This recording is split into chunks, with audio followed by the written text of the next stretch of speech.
Minister who follows tradition, who follows protocols and who follows order.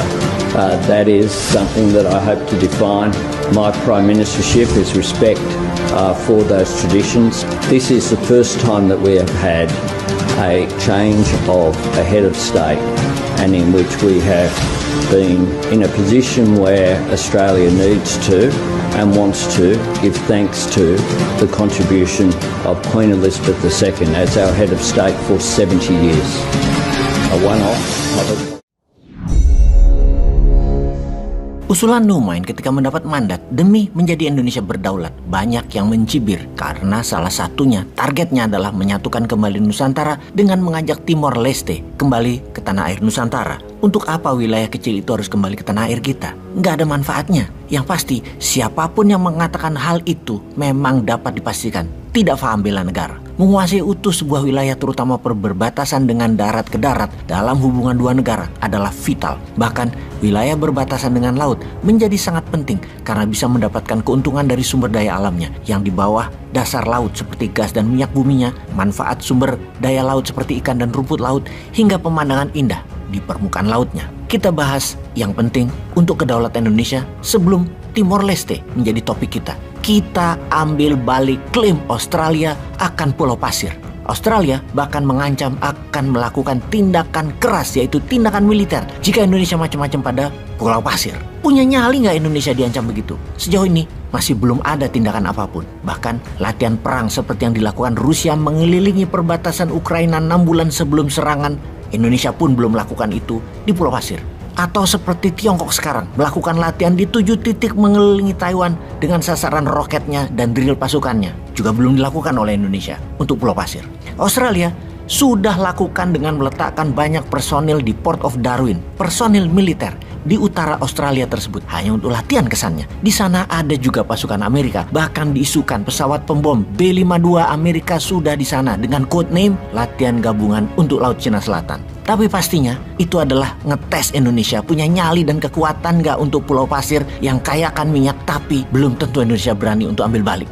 Ini yang membuat Numain sering muring-muring, ngamuan melihat bernegara dikelola tidak canggih strategi luar negerinya. Kita detailkan masalah Pulau Pasir ini yang oleh pihak Australia dinamakan Ashmore Reef. Pulau Pasir memang tidak dikenal banyak oleh rakyat Indonesia karena polemik Pulau Pasir ini tidak sebesar Sipadan Ligitan yang diambil Malaysia dan Blok Ambalat yang juga berkonflik dengan Malaysia, pihak Indonesia tersebut.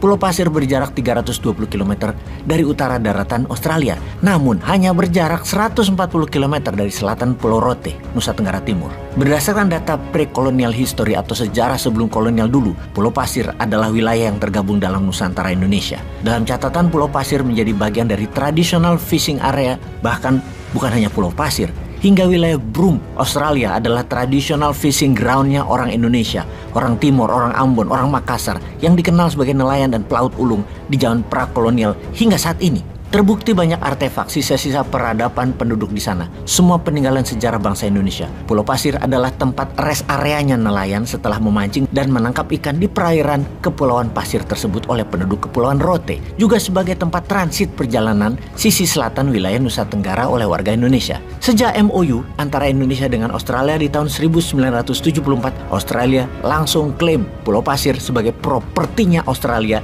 yang menyebabkan saat ini Indonesia baru tersadar kesalahan MOU di tahun 74 tersebut yang dilakukan oleh pemerintah Indonesia waktu itu, dan kita harus betulkan serta ambil balik. Ini adalah Numain punya konsep bernegara. Kesalahan MOU harus dilobi secara bilateral antara Indonesia dan Australia. Namun secara keras kita pun harus siap. Inilah tes seorang pemimpin.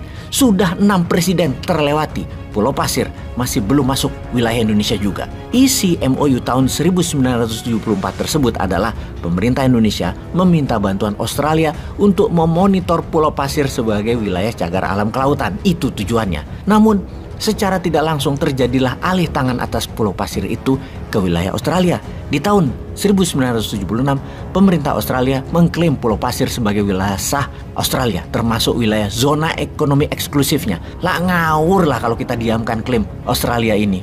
Bahkan tercatat di tahun 2004-2010, ada lebih 3.000 nelayan Indonesia ditangkap karena memasuki wilayah Pulau Pasir oleh pihak Australia. Dan ini seharusnya jadi senjata Indonesia yang ternyata tidak punya biji bernegaranya, sehingga saat ini nelayan Indonesia tidak berani melaut dan menangkap ikan di wilayah Indonesia sendiri. Puncaknya kemarin di tahun 2021, bukan hanya ditangkap, namun kapal nelayan Indonesia ditenggelamkan oleh polisi Coast Guard-nya Australia. Dia nggak melanggar batas negara Australia. Ini bukan hanya menantang langsung, tapi ini adalah pernyataan perang yang Indonesia belum tanggapi secara serius atau belum ditanggapi secara berani. Kenapa Newman ngotot harus ambil Pulau Pasir? Karena cadangan minyak dan gas yang sudah disedot Australia itu tidak bisa didiamkan. Cadangannya besar sekali. Bahkan dengan ini kita menyatakan kepada Australia untuk menyetop mengeksplorasi minyak dan gas bumi di perairan dan wilayah zona ekonomi Pulau Pasir. Karena salah satunya di tahun 2009 ada ledakan besar di perusahaan bernama Montana Oil Refinery yang merusak ratusan hektar petani rumput laut yang juga merusak ekosistem sampai wilayah Nusa Tenggara Timur. Hasil laut berkurang drastis karenanya. Cadangan minyak bumi di Pulau Pasir diperkirakan sejumlah 5 juta barel. Dan ini harus kita ambil balik. Jangan mau digoblokin musuh dari selatan Indonesia pemerintah Australia itu. Piye jal, wani ora perang sama Australia.